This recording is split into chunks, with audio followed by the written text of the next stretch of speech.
તો ફાઇનલી મિત્રો તમે જોઈ શકો છો કે મેં તમને કીધું કે બધા અપંગ બળદ જોઈ બધા ગાવડા અપંગ છે અને આ બળદ છે એ જો આપણે માંગો છે એને પણ પૂરેપૂરી સેવા આપી છે. જો આ ગાય માતા જોઈશું 3 એટલે કે 3 પગે ચાલતા હોય છે. જોઈ શકો છો કે આ બધા બળદ છે ને બધા ગૌ માતા છે અને બળદ છે અને નંદી મહારાજ છે બધા 3 પગે છે. જેઓને એક આગલો પગ નો હોય તો પાછલો પગ નો હોય એની પણ અહીંયા સારવાર કરવામાં આવશે. એટલે અવશ્ય કહું છું કે સાથ સપોર્ટ ને સહયોગ અને વધુમાં વધુ શેર કરજો વિડીયો.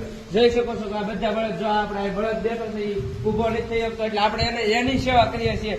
અને આપણે જો આ બધા આ 2 બળદ છે એ બહુ થોડાક બીમાર છે અને એને પણ આપણે દવા બવા આપીને સરસ મજાની સેવા કરવી છે. અને એ ફાઇનલ મિત્રોને આપણે છે ને હારા પણ કરી દઈશું.